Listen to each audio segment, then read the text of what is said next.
Welcome, and thank you for joining me. We're drifting into another remarkable moment in history.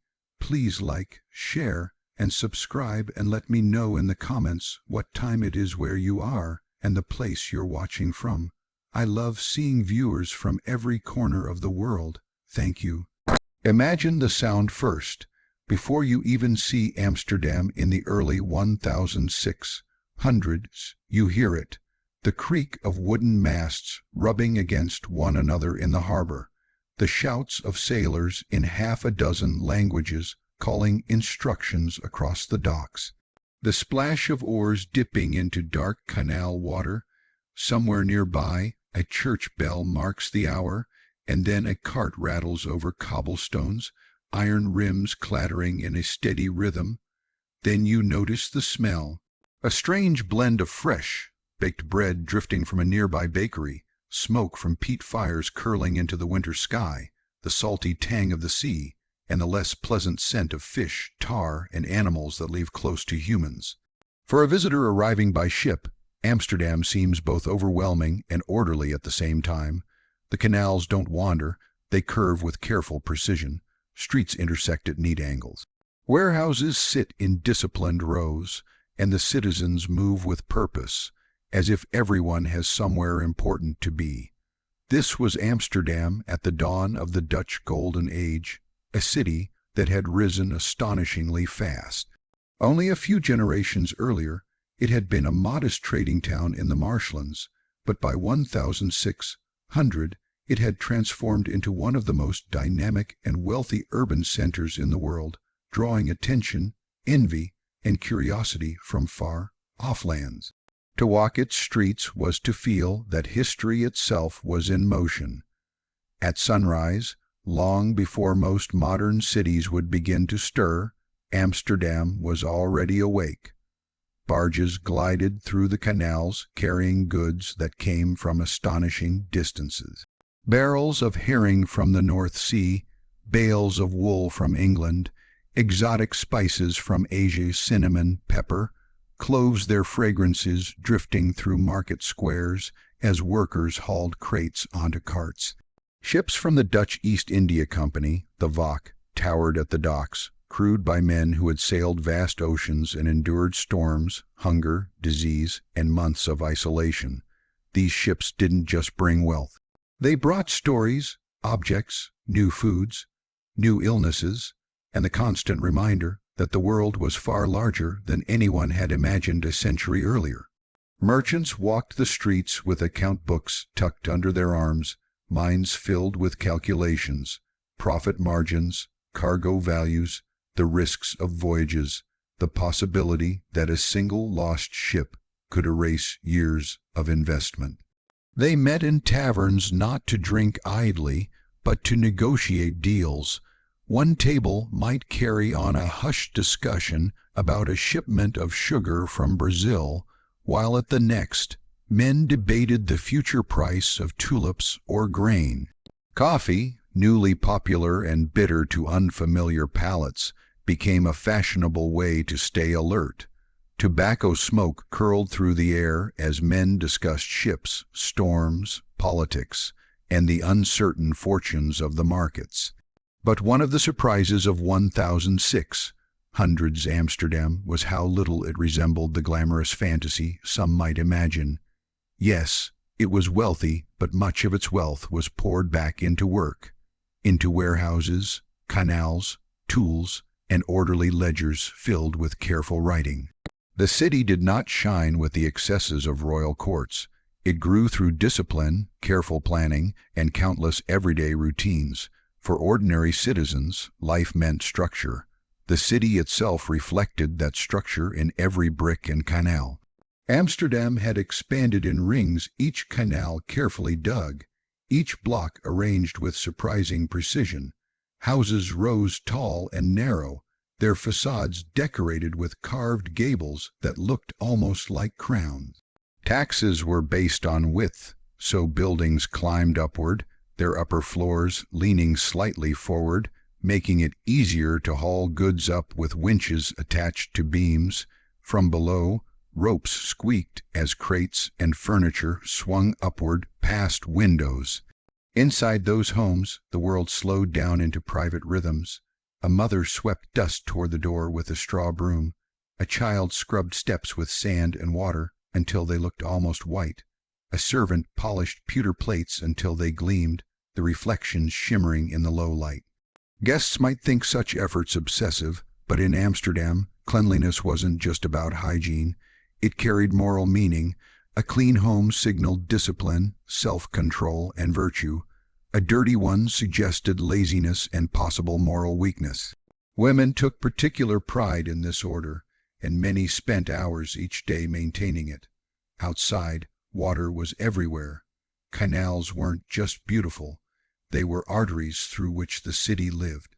Goods traveled by boat more often than by cart, making it easier to move heavy loads without damaging the streets. Children leaned over bridges to watch fish swim beneath them. Fishermen cast lines quietly at dawn. Sometimes, in cold winters, the canals froze solid, turning into glittering highways for skaters. People would glide across the ice in great numbers, men, women, children, and occasionally a dog chasing after them, laughing despite the bitter cold. Yet for all its charm, Amsterdam was not romantic in the way later centuries would imagine. It could be harsh. Wealth existed, but it was surrounded by constant risk. A merchant could gain riches from one successful voyage and lose everything the next year.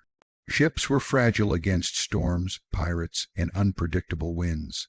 Families waited months for news, sometimes learning that husbands, fathers, and sons would never return. Widows, some young, found themselves suddenly responsible for households and debts.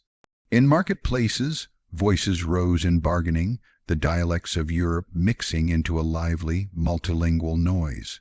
Fishmongers displayed their catch on wooden tables, the smell strong and unavoidable.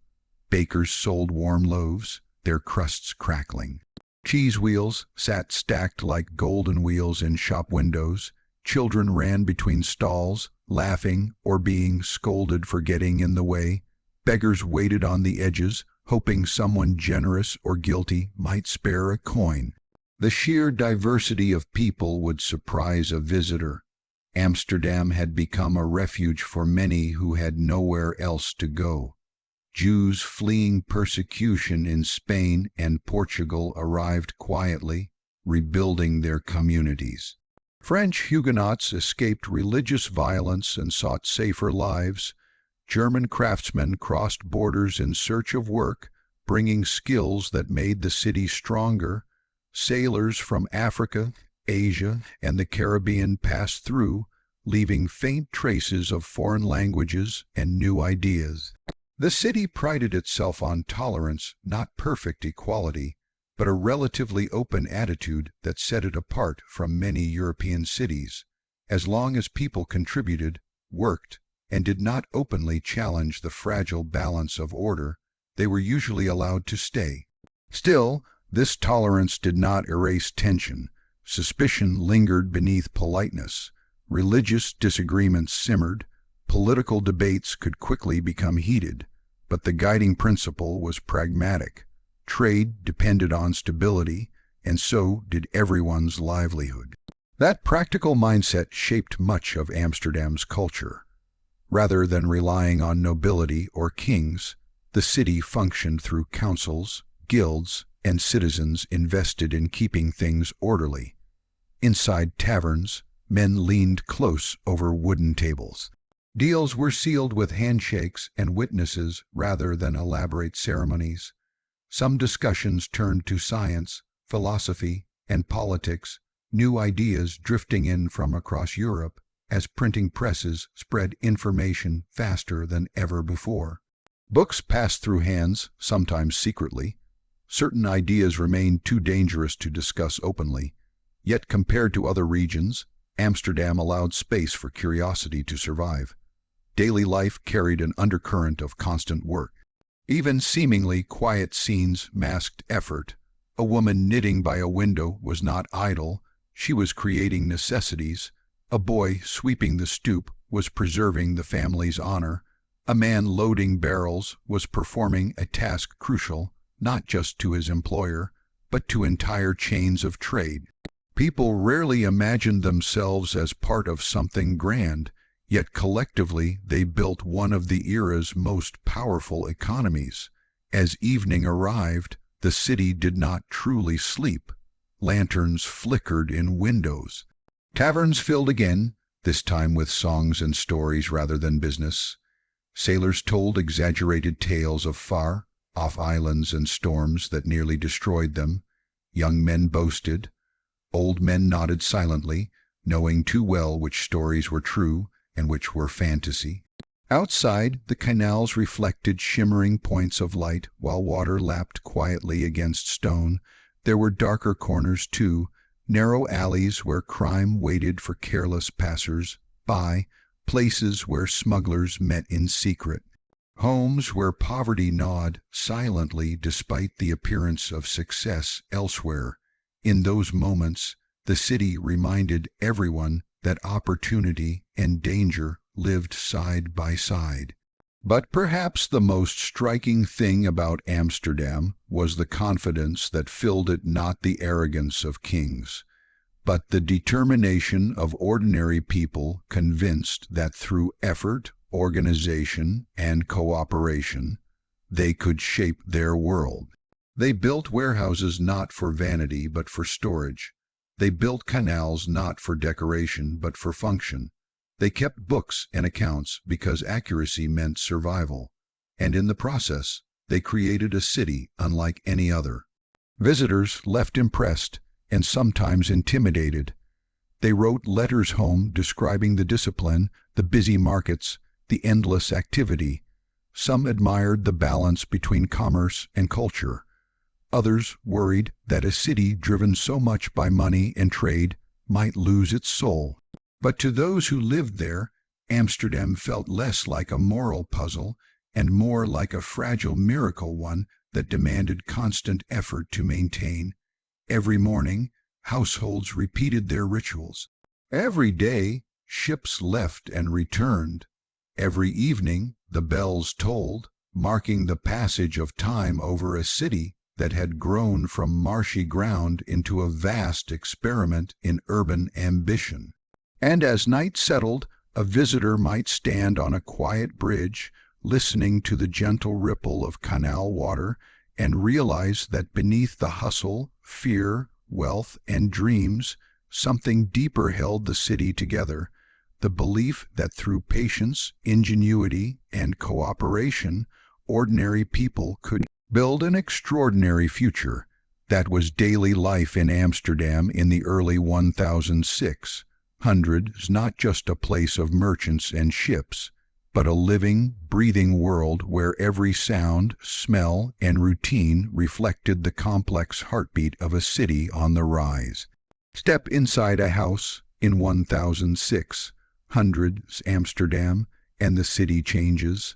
Outside, you saw the bustle of trade and industry. Inside, life becomes quieter, slower, and far more intimate, yet just as disciplined and purposeful. The first thing you notice is how narrow everything feels. The building rises tall and thin, squeezed between its neighbors like books packed tightly on a shelf. This was no accident. Taxes were calculated by the width of the house facing the street, so families responded by building upward instead of outward. Floors stacked one on top of the other, connected by staircases so steep that they were almost ladders. If you're carrying something bulky, you don't even try to drag it up the stairs. You hoist it from the outside, using the beam and hook that jut forward from the top of nearly every house, designed for exactly that purpose. Open the front door, and you may find yourself not in a living room, but in a shop or workshop. Many families lived where they worked. A cobbler's tools lay neatly arranged on a bench. A spice merchant stores fragrant sacks against the wall. A weaver's loom dominates the space, its wooden frame creaking rhythmically as threads move back and forth. Business and family life intertwine. Children grow up surrounded by the tools of their parents' trade, listening to the sounds of work from the moment they wake. Move further inside, and you enter the living quarters spaces that reveal how seriously people in Amsterdam treated order and appearance. Even simple homes show signs of careful attention. Floors are scrubbed so often that the wood looks pale and clean. Tiles line some walls, decorated in blue and white patterns that seem to tell small stories if you study them long enough. A polished brass warming pan hangs neatly on a peg. A broom stands ready near the door. It is impossible to ignore how clean everything is, not just out of vanity, but because cleanliness is tied to virtue. A tidy house means a disciplined household. It reflects good character as much as good hygiene. Women play a crucial role in maintaining this discipline. Their days begin early, often before the first light enters the windows. Fires must be lit. Bread needs to be prepared. Water must be fetched, heated, then used carefully, since it takes effort to bring more. Laundry is scrubbed with sand, soaked, rinsed, and hung to dry, sometimes frozen stiff in winter winds. Linen is precious and must be protected from stains and insects. Many women take pride not just in their duties, but in how visibly well they perform them. When a neighbor stops by for a visit, she immediately notices whether the pewter plates shine or whether dust has settled on the windowsill. There is a special room in many homes, the front parlor, that looks almost untouched by life. Beautiful chairs arranged neatly, a table covered with a decorative cloth, maybe a painting or two hanging above, or a Delft vase placed carefully in the center. Children rarely play here. Ordinary meals are not eaten here. It remains almost like a small museum within the house, reserved for honored guests, significant occasions, or moments when the family wants to present its best face to the world. Families may be modest in wealth, but they still want to show dignity and respectability when someone steps through the front door. Walk further inside, and everyday life reappears. The kitchen becomes the heart of the household, warm from constant cooking and filled with the rich smells of whatever is simmering on the hearth. Pots and pans hang overhead. Dried herbs dangle from beams. Bread sits cooling on a table. Here you see the rhythm of meals, which are usually simple, never extravagant. Breakfast might be bread and cheese. Lunch could be soup or porridge, maybe with fish if it's available. Dinner, the main meal, brings hearty stews or vegetables mixed with whatever the family can afford. Meat is rare, especially for ordinary families. It is something associated with Sundays, holidays, or special achievements. Wealth places itself quietly on the table through spices, sugar, and imported delicacies, not through wasteful abundance. Children quickly learn that nothing goes unused. Food scraps feed animals. Worn clothing is mended repeatedly. Furniture gets repaired instead of replaced. Even candle stubs have value, saved to be melted and reshaped. Dutch culture in this era embodies careful resourcefulness, an attitude built from both practicality and religious values. Wastefulness is frowned upon, while moderation is praised. Sit down with the family during a meal, and you notice another important ritual: prayer and gratitude. Before food is touched, a moment of quiet reflection acknowledges that survival is not guaranteed. Ships sink, harvests fail, illness strikes without warning, so each meal carries quiet gratitude as well as nourishment. People may appear calm, but beneath that calm lives constant awareness of how fragile life actually is. And then there is beer, not the strong celebratory drink you might imagine, but a weaker everyday version that even children sometimes consume. It isn't about intoxication. It's about safety. Water from canals is often polluted and unreliable, while brewing kills harmful bacteria. So the mugs on the table are as practical as they are traditional. Later in the century, coffee and tea begin making their way into households. not as ordinary refreshments, but as symbols of sophistication and curiosity. Sitting together to drink them becomes a small ritual of worldliness, reminding families that they are part of something global. Early morning chores give way to late morning routines. In homes tied to trades, the line between domestic life and business blurs again as customers arrive. Shoes are dropped off, cloth is purchased, grain is weighed and sold, children run errands, learning responsibility early, girls practice spinning or sewing, boys help in workshops or carry goods between rooms. Childhood is not idle. Playtime exists, but it weaves around duty rather than replacing it. Life prepares children steadily for adulthood without much sentimentality. Climb the steep stairs to the upper floors and you'll reach bedrooms. Furniture is sparse but purposeful. A bed covered with heavy blankets sits in one corner, sometimes boxed in by wood to trap warmth. A cradle might rock gently near the mother's side. In some households, people sleep sitting slightly upright, believing it healthier than lying flat. Privacy is limited. Several family members may share the same room, sometimes the same bed, depending on space and means. Clothing is stored carefully. Wardrobes hold garments that must last for years. Colors reflect modest tastes. Browns, grays, muted blues. Only the wealthy indulge in brighter fabrics. Each outfit must endure constant mending and patching, stitches marking the quiet labor of hands you rarely see. Look closely, and you find religious touches scattered around the home, a Bible on a table, a small painting with moral imagery, modest reminders of faith. Religion doesn't shout loudly in this city. Instead, it whispers its way through habits, values, and expectations. Families believe their behavior says something about their spiritual lives. Laziness, extravagance, drunkenness, these are not merely personal flaws. They risk judgment from neighbors, from society, and ultimately from God. Still, behind this moral seriousness, warmth exists.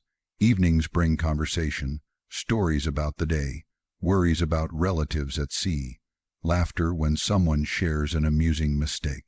Parents instruct, correct, and guide, but they also show affection through small, unspoken gestures, passing a slice of bread, adjusting a scarf, checking whether the fire still burns strong enough to keep everyone comfortable. Occasionally, the house becomes noisier, filled with visiting relatives, gossiping neighbors, or friends gathering to discuss business. The presence of guests triggers a burst of activity. Better plates are set out. Special food appears, maybe something sweet if sugar is available. Children are told to behave and remain quiet. Hospitality is taken seriously. The home becomes a stage where respectability is performed. But beneath that well-managed surface, difficulties exist. Fire is a constant threat. Candles, hearths, wooden beams, and narrow staircases create dangerous conditions. A single accident could ignite an entire neighborhood. Disease, too, enters easily. Someone coughs, fever spreads, a physician is called, but doctors in this era are limited in knowledge. Remedies include herbs, bleeding, strange concoctions, and prayers. Families live with vulnerability as an unspoken companion. Even household smells reflect the reality of survival. The scent of cooked cabbage mixes with smoke from peat. Wet wool drying near the fire gives off a damp aroma. Animals kept for food or trade may share close space with the family. Pigs and chickens sometimes stay nearby. Cats prowl for mice. Dogs guard doors. Everything lives close together because space is precious, and because this is how families secure what little stability they can. Yet despite those difficulties, there is beauty in this domestic world. Sunlight filters through leaded windows, breaking into patterns on the floor. The ticking of a clock fills the silence. A needle moves rhythmically through fabric. A mother hums softly as she works. Artists of the Dutch Golden Age later capture these scenes with reverence, not because they are grand, but because they are so ordinary and yet so meaningful. They show women pouring milk, men reading letters, children studying by candlelight.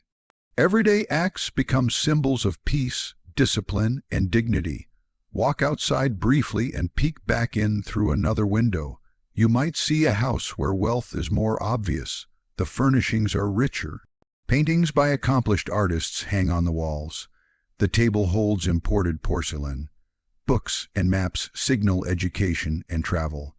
But even here, the rhythm of life is similar. Wealth does not erase discipline.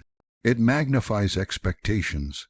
The family becomes even more concerned with maintaining respectability, with appearing as examples of proper society. Servants take on many of the chores, but they, too, live under strict schedules and rules. Guilds shape this domestic structure as well. Membership in a guild gives craftsmen identity, support, and rules to follow. Inside homes, records are kept carefully: receipts, contracts, apprenticeship papers. Fathers pass trade knowledge to sons, mothers pass household wisdom to daughters. Skills travel quietly from generation to generation, preserved not in schools, but in kitchens, workshops, and shared labor. There are moments when the household softens and celebrates. Weddings, baptisms, and holidays bring life into rooms traditionally filled with routine. Tables overflow with food more generous than usual. Songs rise, candles burn late into the night, but such moments feel special precisely because they interrupt, rather than replace, the steady rhythm of everyday duty. A curious visitor wandering through several houses might eventually realize something important. Domestic life in 1600s Amsterdam is not separate from the identity of the city, it is the backbone of it. The order seen in canals begins first at home. The success of trade relies on households functioning smoothly. Merchants can only travel because wives, sisters, servants, and daughters manage everything in their absence. Children grow up absorbing this structure and later reproduce it in their own families. Quietly, invisibly, the home becomes the machine that keeps the city working. As night approaches, the hearth glows softly.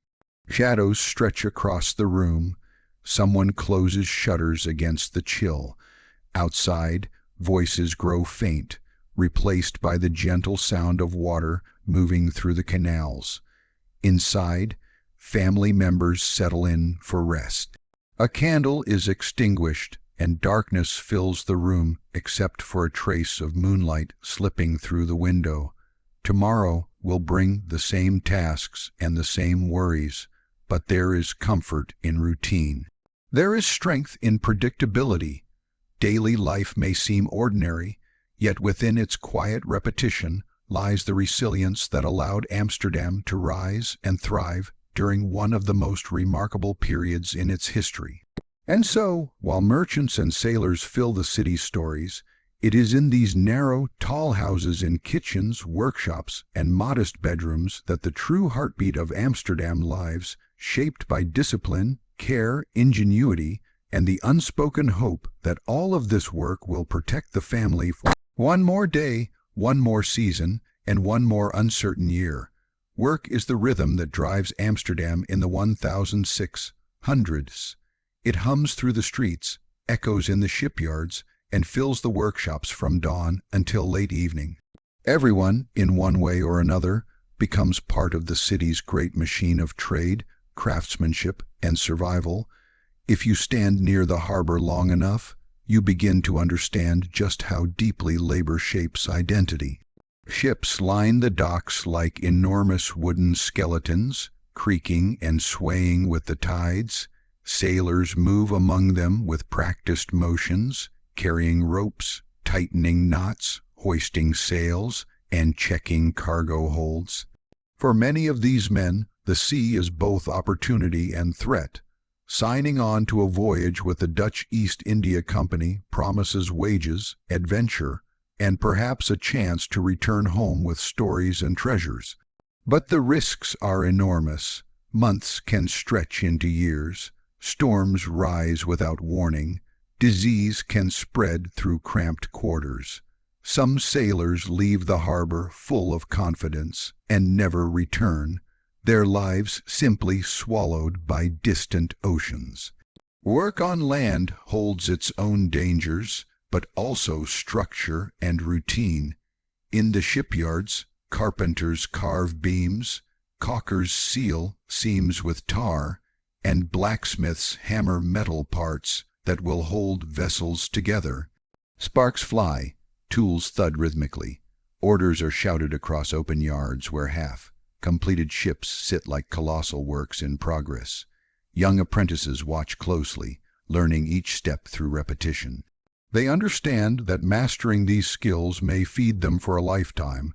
The guild system stands behind much of this. Guilds regulate training, ensure standards, and protect trades from chaos.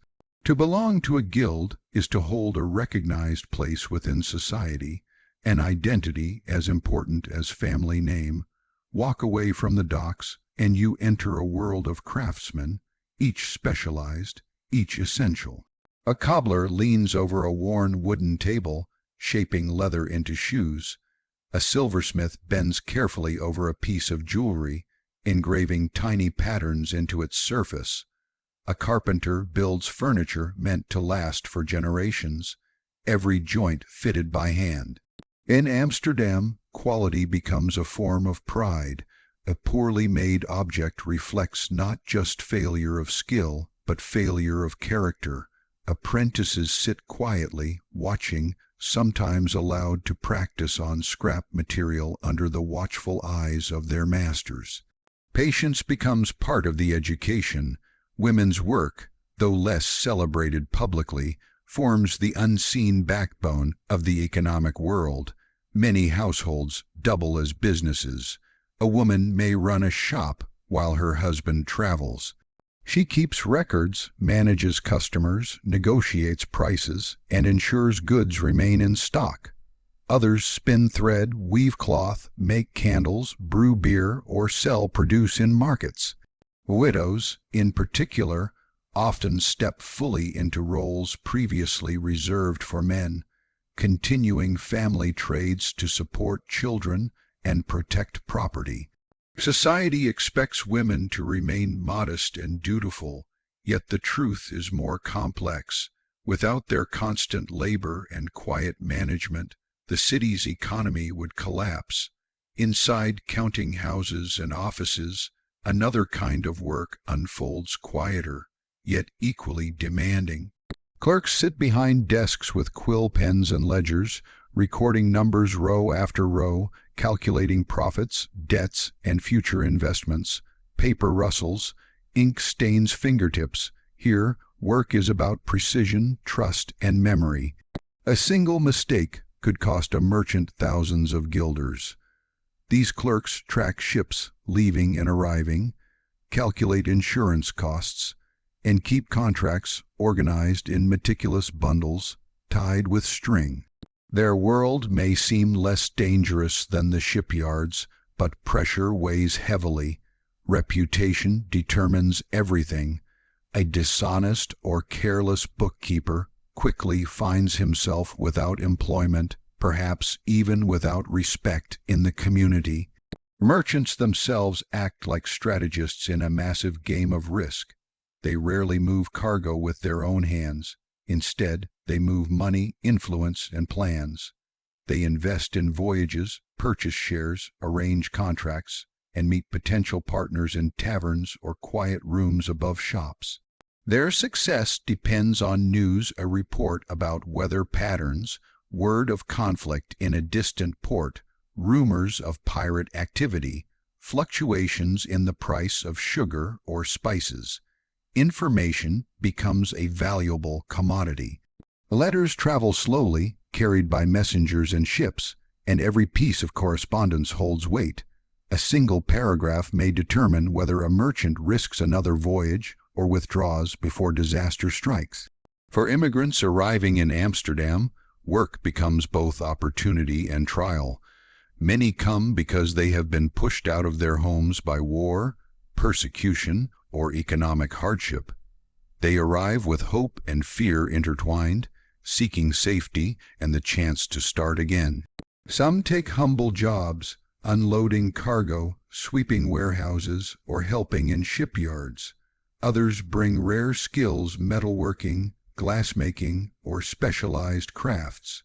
The city offers space for them, but not without rules. They must adapt, learn local customs, and earn trust. Over time, some rise to respected positions, demonstrating how work can transform a stranger into a citizen. Religion influences working life too, though often indirectly. Many believe success reflects discipline and moral integrity. Hard work becomes not just a necessity, but a kind of virtue. Sermons emphasize moderation, honesty, responsibility, and charity. Wealth is not condemned outright, but it comes with expectations. To support the poor, to fund community projects, to avoid flaunting riches irresponsibly. The notion that a person's labor honors both family and faith remains deeply embedded in daily life. Children encounter this culture of labor from an early age. Rather than spending long days at leisure, they shadow adults and absorb responsibilities. A young boy helps carry firewood, runs messages across the neighborhood, or learns the basics of his father's trade. A young girl assists in kitchens, cares for younger siblings, practices sewing, or helps manage the shop front. Play still exists: games with hoops, wooden dolls, winter skating, but it nestles between duties. Over time, children internalize the lesson that life functions through discipline, not indulgence. When adulthood arrives, the transition feels natural rather than abrupt. Artists, too, belong to this world of work. They may appear romantic in retrospect, but in the moment, they operate like skilled tradesmen who survive through commissions. Painters study light, assemble pigments, and negotiate with wealthy patrons. They paint portraits of merchants, domestic interiors, landscapes, and biblical scenes. Their studios smell of oil and canvas. Apprentices grind pigments and stretch canvases, learning gradually. Art captures daily existence, market scenes, family gatherings, quiet domestic moments, reflecting how work and ordinary routines define society. These painters observe closely, translating the labor-filled reality into images that still speak centuries later. In marketplaces, activity surges constantly. Farmers from surrounding regions bring vegetables, butter, eggs, and cheese. Fishermen haul baskets filled with fresh herring. Traders spread out fabrics from distant lands. Buyers haggle, exchange coins, and inspect items with practiced eyes. Market inspectors circulate, checking weights and prices, ensuring fairness. Here, work meets community. News spreads through casual conversation. Someone mentions a shipwreck. Another talks about a new tax, while others whisper rumors about political tensions. Every sale becomes part of a larger web of economic life. Even leisure is connected to labor in subtle ways. Men gather at taverns not simply to relax, but to discuss business and secure future deals. Social visits often double as networking opportunities. Friendships can evolve into partnerships. Rivalries can turn into financial competition. Behind laughter and storytelling lies constant awareness of risk and opportunity, but not everyone prospers. Some work tirelessly yet remain poor laborers whose wages barely cover food and rent. Widows with too many mouths to feed. Elderly people without family support. For them, work feels like a never-ending struggle to avoid hunger and shame. Charitable institutions attempt to provide relief. Orphanages house parentless children, training them for trades that may later sustain them. Almshouses support the elderly. These organizations, often funded by wealthy citizens, enforce strict rules emphasizing order, humility, and moral behavior. Even charity is organized with discipline. At times, crises test the resilience of the working world. A sudden drop in market prices can ruin merchants. A fire might destroy a workshop. plague can sweep through neighborhoods, stopping business entirely as fear spreads faster than goods. During such moments, people discover the thin line separating stability from collapse. Neighbors rely on one another more than ever.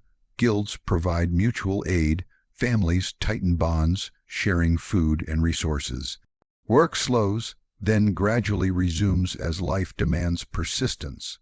For sailors returning after long voyages, reintegration into city life can feel strange.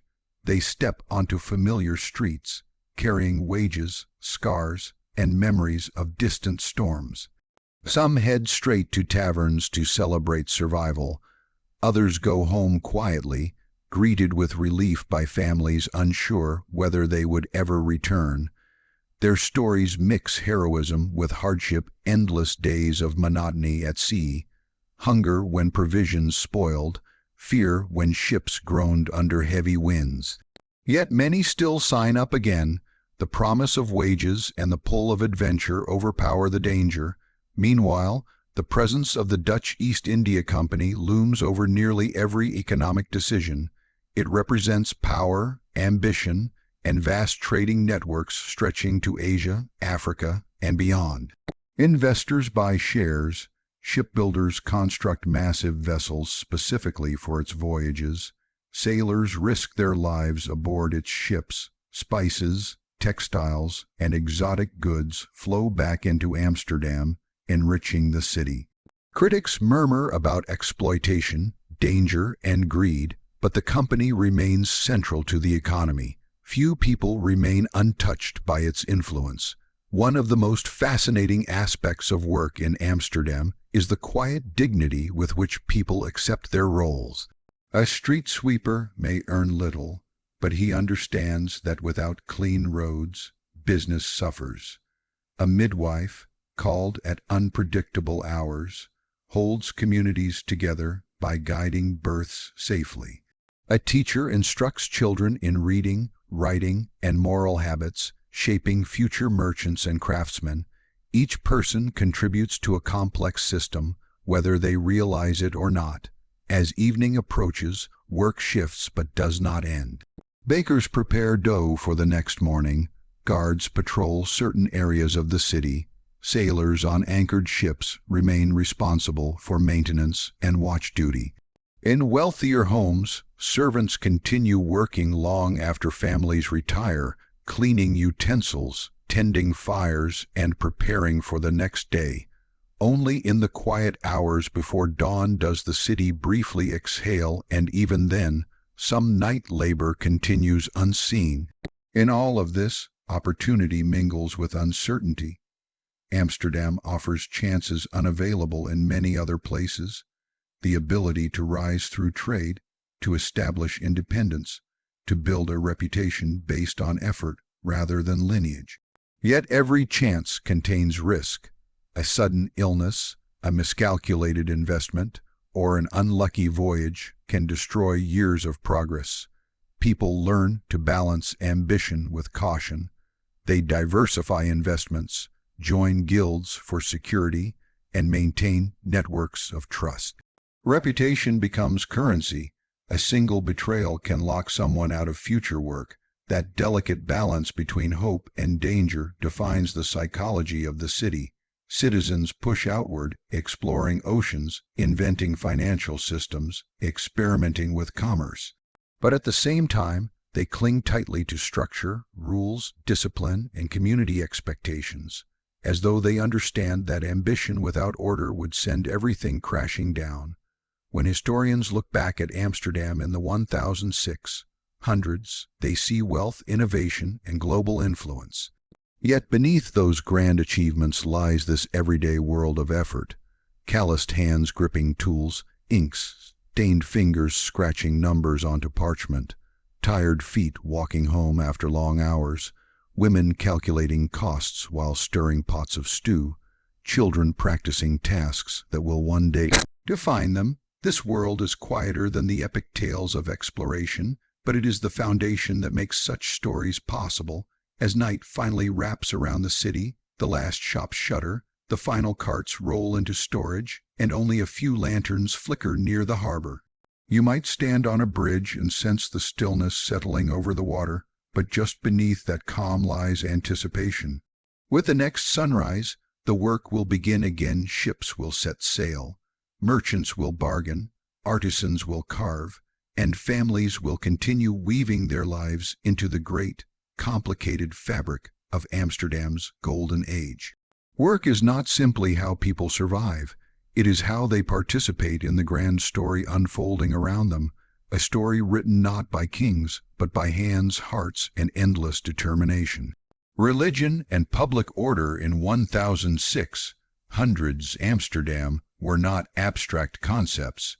They were woven into every chore, every marketplace conversation, every knock on a neighbor's door. To live in the city meant constantly balancing freedom with discipline. Amsterdam was unusually tolerant compared with most European cities, but tolerance did not mean chaos. Instead, the city depended on the idea that a morally upright community, watchful, neat, organized, was the key to prosperity and stability. Most citizens belonged, at least nominally, to the Dutch Reformed Church. Its teachings emphasized modesty, hard work, and a life free of unnecessary extravagance. Even if many people failed to live up to that ideal every day, they still felt its weight. Sunday mornings transformed the city, streets quieted as families filed into churches with plain wooden interiors and long wooden benches. There were no gold altars or elaborate statues. Simplicity itself was a statement. Preachers spoke for long stretches, warning against pride, greed, and moral laziness. Children fidgeted while parents listened with solemn attention, aware that everyone around them was paying attention not only to the sermon, but to each other's behavior. To skip church regularly was not just neglectful, it sent a signal that you might also neglect your duties in other parts of life. At the same time, Amsterdam welcomed Catholics, Lutherans, Jews, and various Protestant minorities. They often could not worship openly with grand buildings, but they built hidden churches inside houses, attics, or discreet halls. These communities paid taxes, contributed to trade, and participated in civic life. The authorities preferred order and economic contribution over harsh religious persecution, which had caused so much turmoil elsewhere in Europe. So long as alternative faiths remained relatively quiet, they were largely tolerated. A delicate balance existed. People knew they could believe differently, but they also knew they were expected not to disturb the peace. Because reputation mattered so deeply, neighbors monitored one another, not always maliciously, but with the sense that everyone's behavior affected the entire community. Excessive drunkenness, street brawls, or displays of laziness were not just personal failings. They were potential cracks in the city's moral foundation. If someone repeatedly neglected their responsibilities, the problem did not remain private for long. Complaints could travel from neighbor to magistrate, and the offender might face a fine or be called before local authorities to explain themselves. Shame, in many ways, worked more effectively than police. Charity, too, reflected this blend of compassion and control. Wealthy merchants donated funds for orphanages, almshouses, and hospitals. On the surface, this generosity sprang from religious duty, care for the poor, the sick, and the abandoned. But there was also a practical motive. A city full of beggars and idle wanderers was a city at risk. By feeding and housing those who had fallen into misfortune, Amsterdam also maintained stability. Orphanages gave children strict schedules, discipline, and a basic education. Almshouses provided rooms for elderly widows or impoverished citizens who had no family, but they also imposed rules about behavior, silence, and prayer. Even charity came with expectations of order.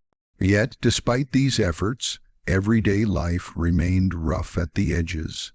Animals, pigs, dogs, chickens roamed through alleys. Fish guts, broken crates, and spoiled vegetables sometimes piled up along the canals. Laws existed against dumping waste, but enforcement fluctuated. Some families used chamber pots and emptied them out of windows. Others threw garbage into water, trusting the slow current to carry it away. The city hired workers to dredge canals and clean streets, and inspectors were tasked with checking wells, markets, and meat shops. Still, during busy seasons, the sheer volume of people and trade overwhelmed these systems. Disease lurked constantly. Outbreaks of plague, fever, and smallpox swept through neighborhoods without warning. Everyone had their own whispered theories about why illness struck. Many believed it was God's punishment for sin. Others blamed foul air, stagnant water, or unlucky contact with strangers arriving on ships. Doctors themselves possessed only partial understanding, guided by ancient medical theories that emphasized the balance of bodily humors. They prescribed bleeding, purging, and herbal mixtures that sometimes did little more than exhaust patients. Even so, people clung to these remedies because they offered a sense of control in moments of terror. Midwives and barber-surgeons played crucial roles in the community. Midwives assisted women through childbirth, drawing on experience passed down through generations. Their authority, however, was watched closely. Officials required licenses and parish endorsements, worried that untrained helpers might cause harm or encouragement of superstition. Barber-surgeons, meanwhile, cut hair, pulled teeth, and performed crude surgical procedures, amputations, lancing infected wounds, setting broken bones. Their tools were simple and pain relief minimal. Many operations depended on speed, strength, and prayer. Successful procedures earned gratitude and reputation. Failures were often accepted as fate. Public health measures gradually grew stricter, especially when epidemics struck. Quarantine houses isolated the sick. Ships arriving from infected ports could be held for days before crews were allowed into the city. Inspectors posted signs on infected homes, and families might be barred from leaving. These measures were painful and frightening, but Amsterdam learned through bitter experience that decisive action could save lives. The city's leaders were not scientists in the modern sense, yet they recognized patterns and tried to respond with increasingly organized systems. Religion intertwined with these crises in complicated ways. The ministers urged their congregations to interpret outbreaks as warnings to return to piety. Special days of fasting and prayer were declared. Families filled churches asking for mercy, but faith also provided resilience. In times of death, rituals of mourning processions, simple burials, shared meals reminded people that life, however fragile, still had meaning. Without this framework, the cycle of fear could easily have overwhelmed the city. Law and punishment reflected similar priorities. Amsterdam did not rely on massive armies of guards. Instead, civic militias and night watchmen patrolled streets, and guilds supervised members' behavior. Courts handled cases ranging from theft to slander. Judges might impose fines, temporary imprisonment, or public humiliation such as standing at a pillory. Harsh executions did occur, especially for serious crimes, but they were meant to demonstrate that order was non-negotiable. Courts cared as much about preserving the city's moral image as they did about the specific details of a single offense. Women navigated this blend of structure and expectation every day. They were expected to maintain clean households, raise children with discipline, and exercise thrift.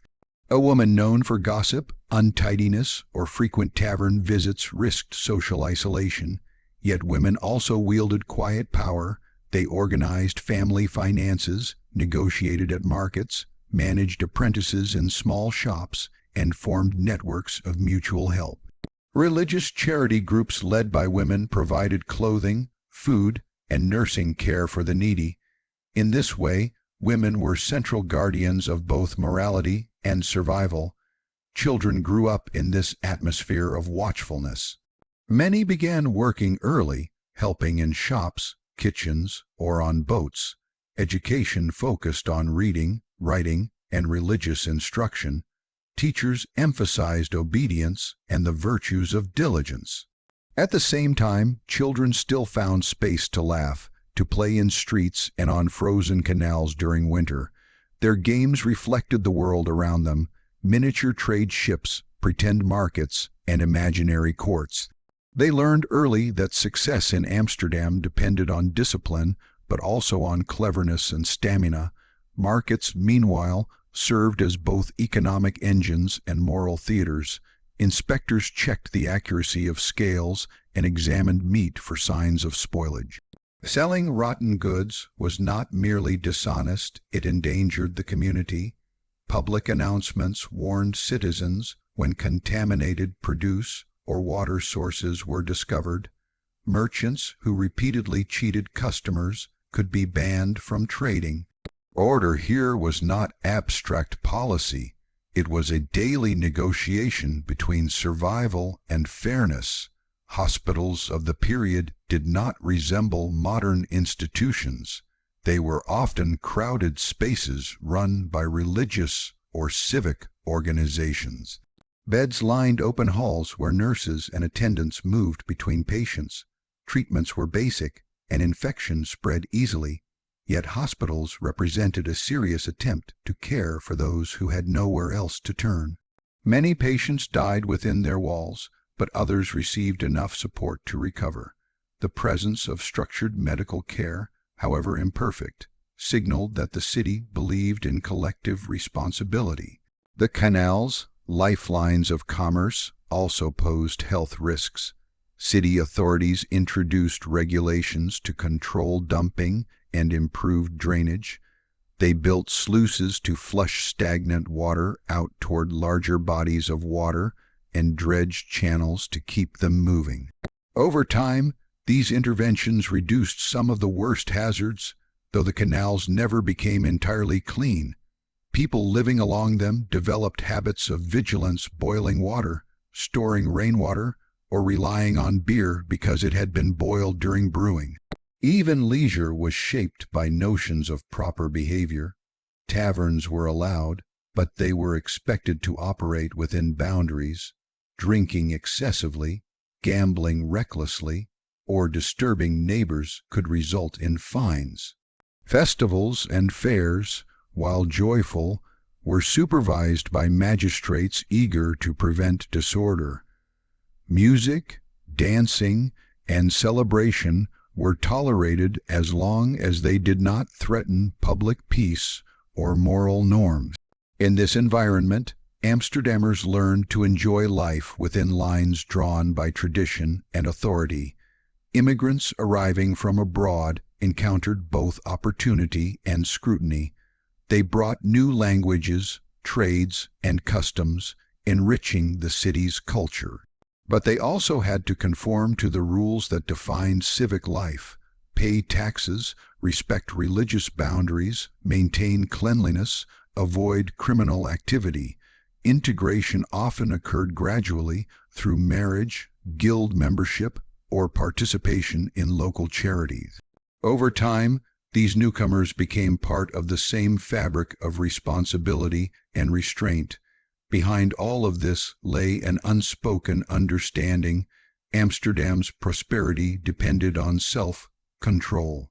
Wealth from overseas trade tempted citizens toward extravagance, but sermons, ordinances, and social expectations constantly reminded them that success could vanish if greed and disorder took over. The fear of moral decay was powerful, perhaps stronger, precisely because the city had tasted such rapid growth. Families passed these lessons down through generations. Grandparents told children of past plagues and famines, of fires that swept through wooden neighborhoods, of ships lost at sea that left widows and orphans behind. These stories carried warnings: fortune was fragile, and the only defense against disaster beyond prayer was collective discipline. Sweep your stoop, mind your accounts, attend church, avoid idle gossip, respect the rules.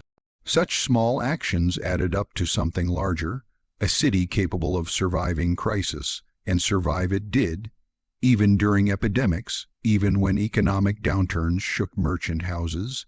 Amsterdam bounced back with remarkable resilience. Inspectors refined their systems, hospitals improved record-keeping, the city invested in infrastructure, communities continued to rely on networks of charity and faith. This capacity to adapt, to mix practical regulation with heartfelt belief, defined much of the city's strength.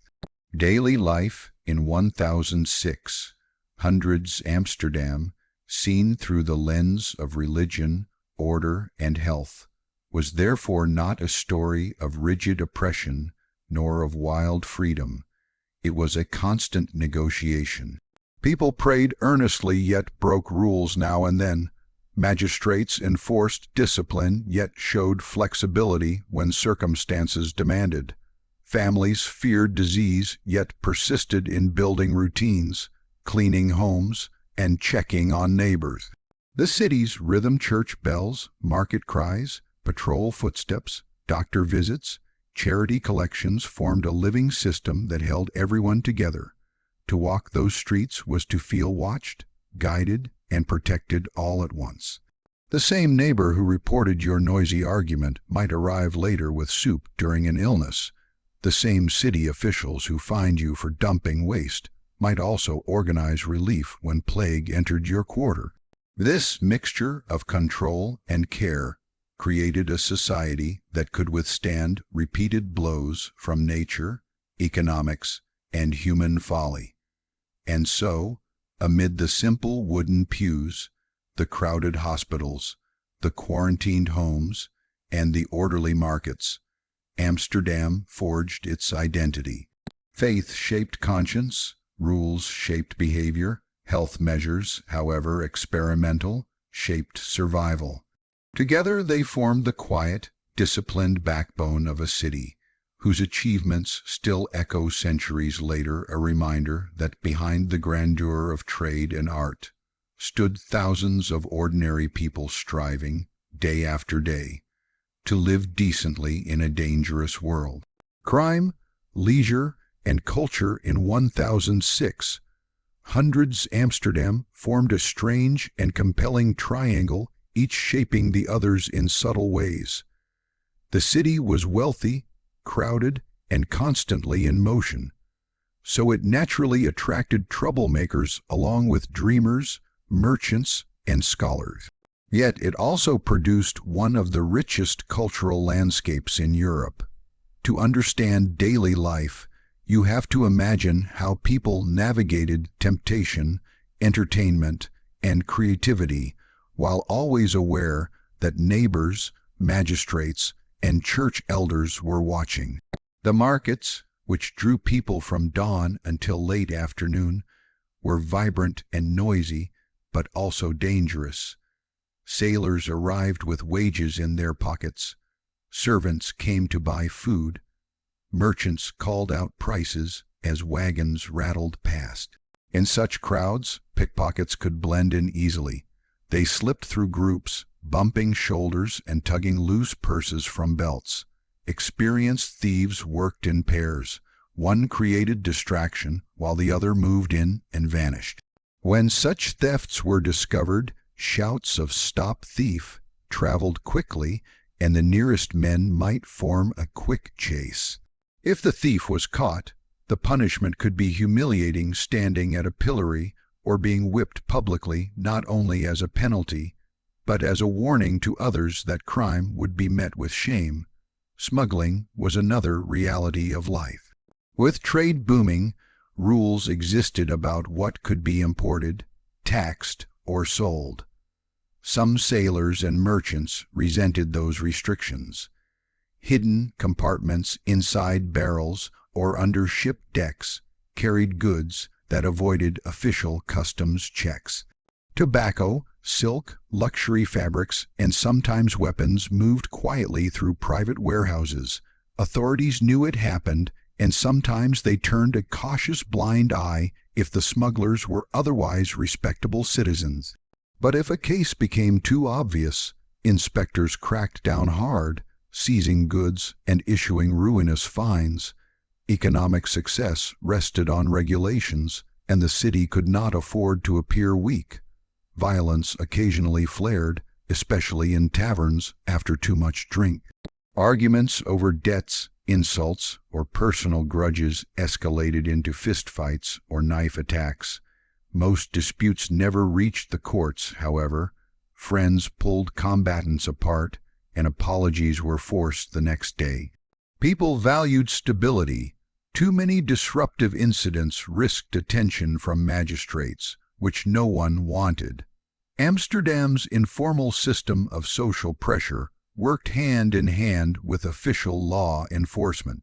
What made the city unique was that crime existed, yet widespread fear did not dominate everyday conversation.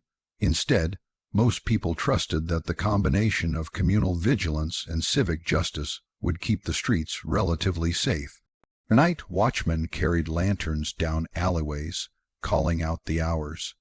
Militia groups trained periodically, both to defend the city and to symbolize civic unity. Their parades, with drums and flags, reassured residents that order stood ready if needed. This sense of shared responsibility discouraged the rise of dangerous criminal networks. There was too much light, too many eyes, and too many people invested in preserving their livelihoods. Leisure, meanwhile, offered escape from relentless work. After long hours at docks, workshops, or market stalls, people sought places to talk, drink, laugh, and release tension. Taverns formed the backbone of social life. Inside, long wooden tables hosted customers from various backgrounds. Shipwrights rubbing shoulders with merchants, soldiers joking with fishermen, and travelers exchanging stories about foreign ports. The air filled with tobacco smoke, a new habit arriving from the Americas, while tankards of beer passed from hand to hand. Dice games, cards, and simple board games occupied small corners. Music sometimes drifted through the room, played by itinerant musicians who relied on donations. Taverns were more than entertainment spots. They served as business hubs and social networks. Deals were struck over mugs of ale. News traveled here faster than through official channels. Rumors about distant wars, shipwrecks, and new trade routes leaped from table to table. At the same time, taverns carried moral risk. Excessive drinking could lead to irresponsibility, lost wages, or family hardship. Religious leaders warned constantly against the dangers of such spaces, insisting that moderation defined a respectable citizen. As a result, taverns learned to operate within limits. The owners understood they could lose their license if too many fights erupted or too many complaints reached the authorities. Leisure coexisted with discipline, always hovering between joy and caution. Theaters added another layer of entertainment and controversy. Stage productions attracted enthusiastic audiences from across the city. Comedies poked fun at human weaknesses. Historical dramas presented stories of heroes, rulers, and moral dilemmas. The stage offered a mirror to society, showing exaggerated versions of daily behavior, ambition, and hypocrisy. Critics feared that theater encouraged vanity or idleness, but many citizens defended it as a place where people could learn through enjoyment. Audiences did not sit silently. They reacted loudly, laughing, whispering, sometimes debating scenes out loud. A performance was a shared experience, uniting strangers for a brief yet memorable evening. Festivals and fairs punctuated the year with bursts of color. During religious holidays or civic celebrations, streets filled with decorations. Vendors sold sweets, roasted nuts, and seasonal treats. Musicians played, Dancers twirled and children darted between adults with excited energy. At winter festivals, frozen canals transformed into joyful playgrounds. Skaters glided across the ice, some gracefully, others clumsily, while vendors set up small fires nearby to warm hands with hot drinks. Despite cold weather and hard lives, these events reminded people of community joy. Such gatherings, however, still remained under watch. Officials patrolled festivals to ensure they did not slip into uncontrolled chaos. Even joy had rules. Culture blossomed in more private settings too. Inside many homes, evenings were filled not just with chores but with quiet forms of enrichment. Reading grew increasingly common as literacy improved. Families gathered around candlelight while someone read aloud from the Bible, a moral treatise, or a popular novel. Printed pamphlets circulated widely, offering commentary on politics, religion, or science. These texts stimulated discussion, encouraging citizens to think critically and share opinions. Word of mouth and print together created a buzzing intellectual atmosphere. Art ranked among Amsterdam's proudest cultural achievements. Painters captured everything: portraits of wealthy families, bustling market scenes, serene landscapes, and intimate household moments. Unlike earlier eras where art served mainly the church or nobility, the 1600s saw a broader market. Middle-class buyers filled their homes with paintings that reflected their world. A butcher might purchase an image of livestock or farm life. A ship captain might hang a seascape showing waves breaking against sturdy vessels. Art did not just decorate walls, it reinforced identity and aspiration. Workshops buzzed with apprentices grinding pigments, stretching canvases, and learning techniques from master painters. Artistic success depended not only on talent but on business skill. Artists negotiated contracts, promoted their works at markets, and cultivated reputations. Some became famous, but many lived modestly, producing reliable pieces that satisfied everyday buyers. In this environment, creativity intertwined with trade, mirroring the city's commercial spirit. Booksellers and publishers thrived as well. Amsterdam became a hub for printing because its relative tolerance allowed works banned elsewhere to find refuge. Philosophers and scientists saw the city as a place where new ideas had a chance to spread. The libraries slowly grew, not just in monasteries or universities, but in private homes. Those collections revealed interests ranging from navigation and astronomy to poetry and theology. The printed word carried culture beyond elite circles, fostering a more informed public. Another fascinating dimension of culture was curiosity about the wider world. Ships brought exotic shells, spices, ivory, and plants. Merchants collected unusual objects and displayed them in cabinets of curiosities, small private museums where visitors marveled at natural wonders. These collections reflected pride in global connections, but also deep fascination with nature and science. They hinted at rising curiosity that would eventually contribute to broader scientific revolutions. Visitors left such rooms buzzing with stories, eager to describe what they had seen. Leisure also included the simpler pleasures of visiting neighbors. Social etiquette mattered. Guests removed hats, accepted refreshments politely, and admired the household's tidiness. Conversation might revolve around family news, trade prospects, or local gossip. These gatherings strengthened bonds and eased tensions created by hard work. Hospitality served as both kindness and strategy, reinforcing alliances that could become useful in business or emergencies. Children participated in cultural life in their own way. Street games developed into miniature versions of adult activities. Boys raced small wooden ships in canals. Girls organized pretend markets or household chores. On winter days, children practiced skating, laughing as they fell and rose again. They attended festivals with wide eyes, absorbing traditions that would guide them as they grew into adults. Even when they worked alongside parents, children still carved moments of play into daily routines, proving that childhood joy persisted beneath practical obligations. Despite all this flourishing culture, crime remained an ever-present worry when darkness fell. When lamps flickered out and watchmen alone patrolled, fears emerged of lurking thieves and mischief. Superstitions mixed with reality. Some believed criminals operated with help from dark forces or bad luck.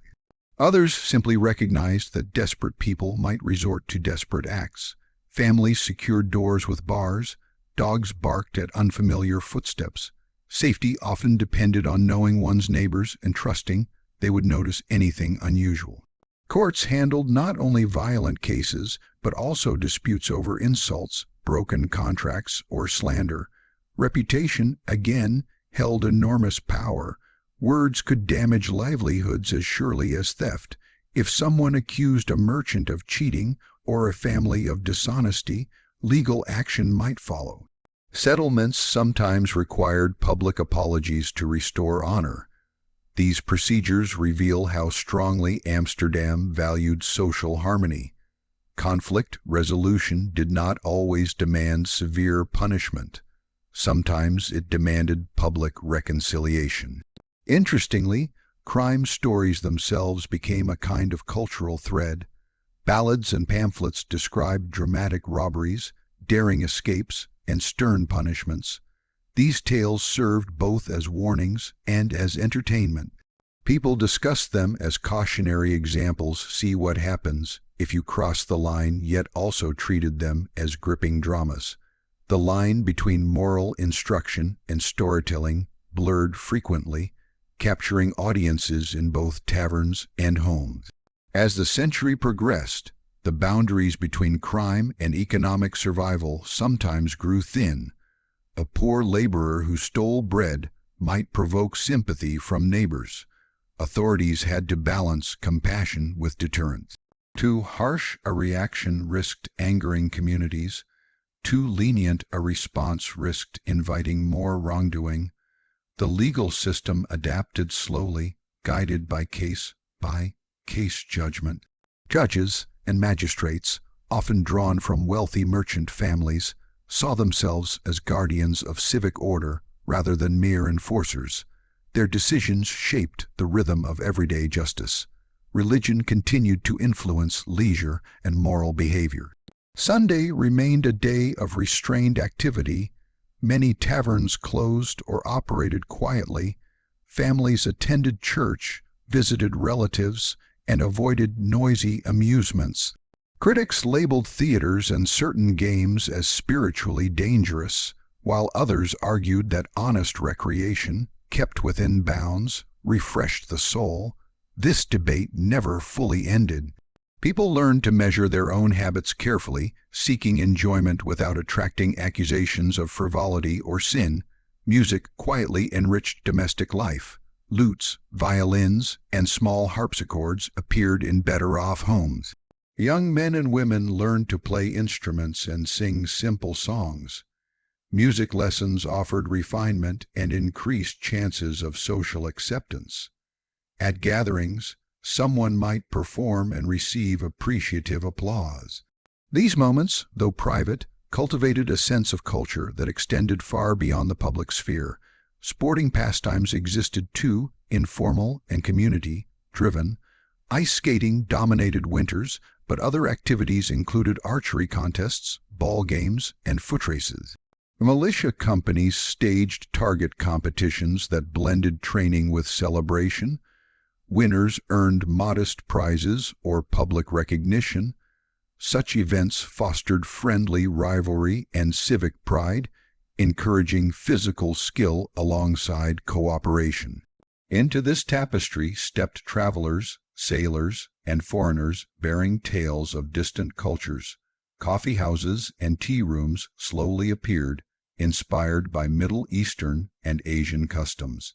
These establishments created new spaces for conversation more restrained than taverns, yet lively with debate.